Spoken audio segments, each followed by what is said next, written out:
بسم اللہ الرحمن الرحیم۔ رات سورہ حج اور سورہ مؤمنون کی تلاوت ہوئی۔ قرآن پاک کڑی کے ساتھ کڑی ملاتا ہے، آیت کو آیت سے ملاتا ہے۔ قرآن پاک اللہ تعالیٰ کی طرف سے رہتی قیامت تک ایک معجزہ ہے۔ اس قرآن کی جو خیر و برکات ہیں وہ آپ نے کل سن ہی لی۔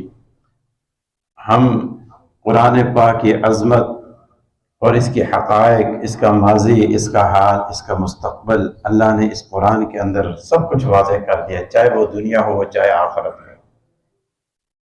سورہ حج کے اندر اس کا آغاز اللہ تعالیٰ نے فرمایا، یا ایھا الناس اتقوا ربکم ان زلزلۃ الساعۃ شیء عظیم۔ لوگو، قیامت کا زلزلہ، قیامت کی بھونچال بڑی سخت ہے، اس کا تم اندازہ نہیں کر سکتے۔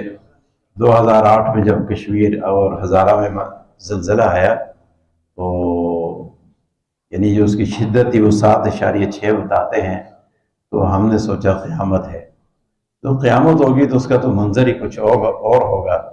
اللہ تعالی ہمیں اس کی شدت سے محفوظ فرمائے۔ قیامت ہر انسان کی جو شروع ہوتی ہے وہ موت کے ساتھ ہی شروع ہوتی ہے، اور اس لیے اللہ تبارک و تعالی نے اس آیت میں انسان کی پیدائش کے جو مراحل ہیں، مخلقۃ وغیر مخلقہ، یعنی انسان جب ماں کے پیٹ میں ہوتا ہے پانی کے قطرے سے، جس کے بارے میں اللہ تعالیٰ فرماء مہین، ایک ذلیل، ایک ایسا قطرہ من صلصال من حمأ مسنون۔ قرآن جس قطرے سے انسان کی پیدائش کا آغاز ہوتا ہے وہ بیان کرتا ہے، بدبودار، لیسدار اور کیچڑ۔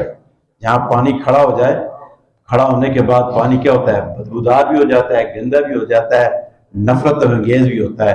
تو اللہ تعالیٰ نے انسان کی پیدائش میں بیان کے بارے میں فرمایا کہ لم یکن شیئا مذکورا، اے انسان ایک وقت تھا کہ تو قابل بیان ہی نہ تھا، یعنی جو تیری پیدائش کے مراحل اور سٹیج ہیں وہ قابل بیان ہی نہیں ہے۔ تکبر کس بات کے اوپر تو کرتا ہے، گھمنڈ کس بات کے اوپر کرتا ہے؟ تو اللہ نے وہاں سے اٹھا کر تجھے اشرف المخلوقات بنا دیا، اتنا تجھے رتبہ دیا، تو اللہ کی نعمتوں کا تو شکر ادا کر۔ اس لیے فرمایا پھر جوانی آ گئی، جوانی کے بعد لکھے الا یعلم من بعد علم شیئا، فرمایا ایک وقت ہوتا ہے انسان کے پاس، انسان بڑے علم حاصل کرتا ہے، پی ایچ ڈی کرتا ہے، کیا کیا انسان علم حاصل کرتا ہے، لکھے الا یعلم بعد علم شیئا۔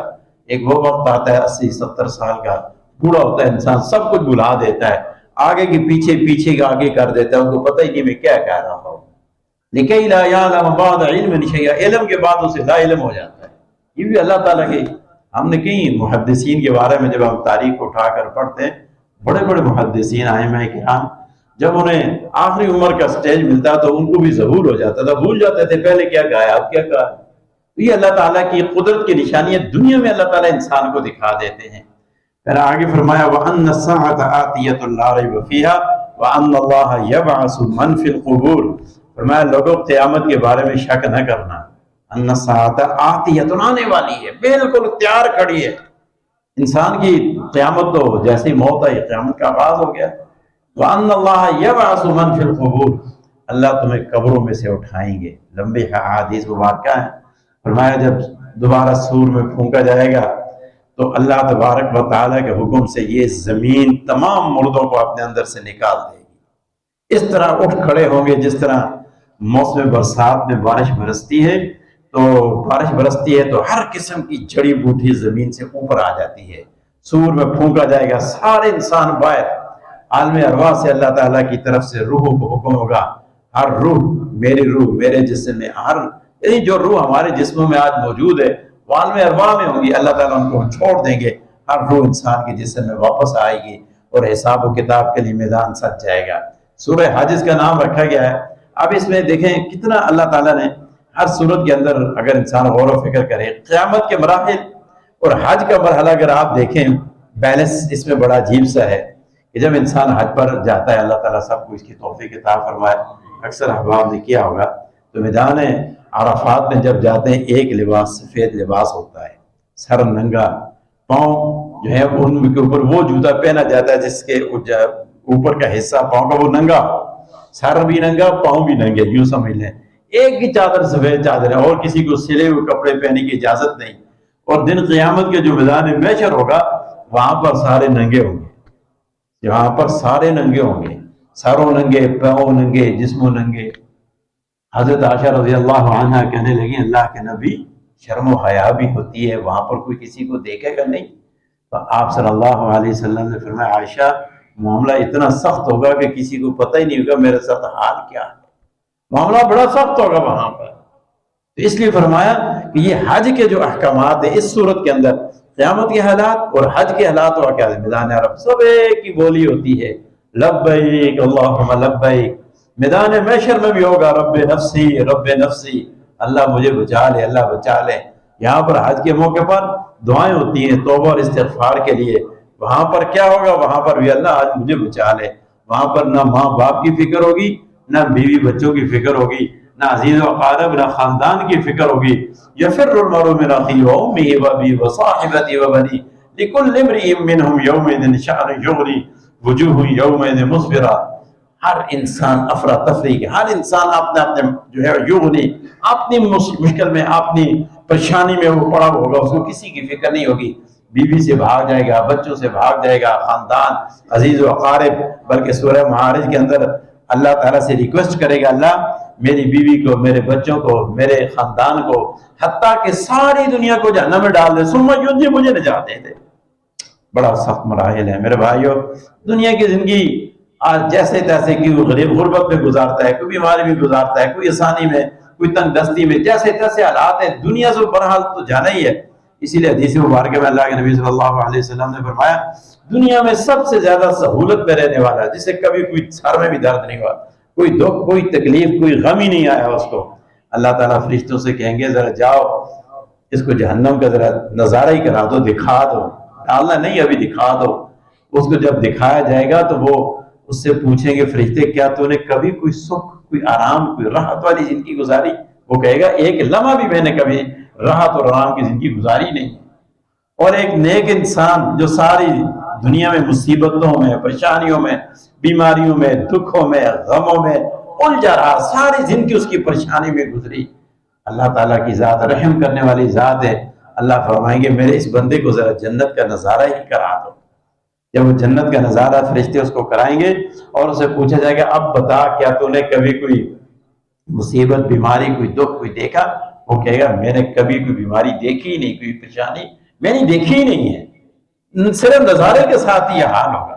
یہ دنیا کے اوپر مان کر لینا، یہ دنیا کے اندر گمان کر لینا میرے بھائیوں، یہ کس طرح بھی ایسا اہل ایمان۔ اسی لیے اللہ تبارک و تعالیٰ نے فرمایا نا وَلَنَبْلُوَنَّكُم بِشَيْءٍ مِّنَ الْخَوْفِ وَالْجُوعِ وَنَقْصٍ مِّنَ الْأَمْوَالِ وَالْأَنفُسِ وَالثَّمَرَاتِ وَبَشِّرِ الصَّابِرِينَ۔ اللہ آزماتا ہے اپنے بندوں کو ہر طریقے سے، بیماری سے، پھلوں میں کمی، غم، بیماری کی وجہ سے دکھ، پھلوں میں کمی، تجارت میں کمی، مال میں کمی، اولاد میں کمی، سارے مسائل ہمارے ساتھ لگے ہوئے ہیں۔ ہماری چیز تو کوئی آپتی نہیں ہے، جان بھی آپتی نہیں، مال بھی آپتا نہیں، اولاد بھی آپتی نہیں، سب دیا ہوا اللہ کا ہے۔ اللہ جب چاہتا ہے تو اولاد کو لے جاتا ہے، ماں باپ بوڑھے بیٹھے ہوتے ہیں، اولاد دنیا سے رخصت ہو جاتی ہے، کاروبار چلتے ہیں، تباہ و برباد ہو جاتے ہیں، حالات بگڑ جاتے ہیں، یہ دنیا کے مسائل چل جاتے ہیں، لیکن جب انسان کا اللہ کے ساتھ تعلق مضبوط ہو، اسی لیے فرمایا وَبَشِّرِ الصَّابِرِينَ، یہ سارے معاملات تمہارے ساتھ آئیں گے، لیکن خوشخبری ہے رب کی طرف سے جو ان مصیبتوں اور پریشانی کو اوپر صبر کرنے والے ہوں گے۔ پھر سورہ حج کے اندر اللہ نے فرمایا لَن يَنَالَ اللَّهَ لُحُومُهَا وَلَا دِمَاؤُهَا وَلَكِن يَنَالُهُ التَّقْوَىٰ مِنكُمْ۔ لوگو یہ جو قربانیاں تم کرتے ہو، قربانی کا ذکر آیا، حج کا حکم ہوا۔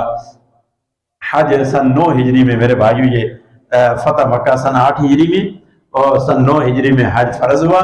اللہ کے نبی صلی اللہ علیہ وسلم نے حضرت ابوبکر کی قیادت میں حج کرنے کے لوگوں کو جو ہے وہ روانہ فرمایا، اور اس کے بعد جب وہ چلے گئے سن 10 ہجری میں اللہ کے نبی صلی اللہ علیہ وسلم نے حج کیا۔ صرف ایک حج اللہ کے نبی نے کیا ہے، ایک حج صرف۔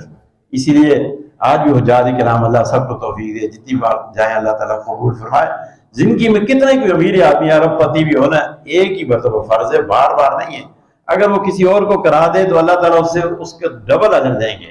ایک تو اس کو حج کرانے کا اس کی دعائیں ملیں گی، آج کل ایک حج صاحب حج وہ ہر سال ہی کرتے ہیں، ہر سال ہی کرتے ہیں۔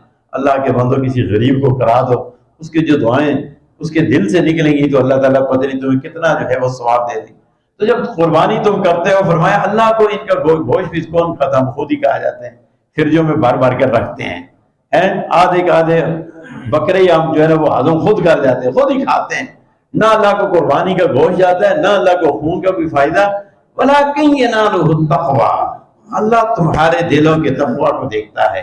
آج کل قربانی کے جانور موٹے خریدتے ہیں نا، میں نے بڑا لیا، دوسرے کہتا ہے اس سے تک یہ لیا، میں تو اس نے گائے لیا، میں اونٹ لوں گا، میں اس سے بڑا بکرا لوں گا، میں اس سے بڑا دمبا لوں گا۔ یہ چیزیں نہیں اللہ کو پسند۔ اللہ یہ دیکھتا ہے کہ اس کے دل کے خلوص، حلال مال، جائز ذرائع سے کمائی ہوئی دولت کے وہ مال ہو، اللہ کے راستے میں جب وہ ذبح کرتا ہے، اسے قربان کرتا ہے، تو اللہ تعالیٰ کو تقویٰ، وہ دل کی جو نیت، جو ارادہ ہوتا ہے، اللہ کو وہ پہنچتا ہے۔ اگر آپس کا مقابلہ ہے تو پھر اللہ کو اس کی ضرورت نہیں ہے۔ یہ خون، یہ گوشت انسانوں کے لیے ہے۔ الی آخری، اس کے بعد فرمایا اذن للذین یقاتلون بانہم ظلموا۔ اس آیت مبارکہ میں اللہ تعالیٰ نے مسلمانوں کو جہاد کا بھی آرڈر دے دیا، بھائی آپ تلوار اٹھا لو۔ ایک وقت تھا مکہ کے اندر نبی صلی اللہ علیہ وسلم کو جہاد کی اجازت نہیں تھی۔ 13 سال اللہ کے نبی نے بہت مارے کھائیں، صحابہ نے مارے کھائیں، ہجرت کا حکم ہوا، پھر سن 2 ہجری میں میدان بدر سج گیا۔ اس میں فرمایا اذن للذین یقاتلون بانہم ظلموا، جب اتنے ظلم کی انتہا ہو گئی ہے، اب تمہیں اجازت ہے کہ اب تم تلواروں کو اٹھا لو۔ اس کے بعد 18واں پارہ سورہ مومنون کا آغاز ہوتا ہے۔ اس میں بھی اللہ تبارک و تعالیٰ نے فرمایا قد افلح المؤمنون، اللہ کامیابی اور کامرانی کی گارنٹی ان لوگوں کو دیتے ہیں جو صاحب ایمان ہیں۔ الذین هم فی صلاتہم خاشعون، سورہ مومنون۔ اللہ تعالیٰ آپ کو پڑھنے کی اور سمجھنے کی توفیق عطا فرمائے۔ پورے قرآن کے اندر سب سے زیادہ مومنوں کی صفات اس سورت کے اندر، اس کا آغاز میں اور اس کے سنٹر میں اللہ نے بیان کی ہیں۔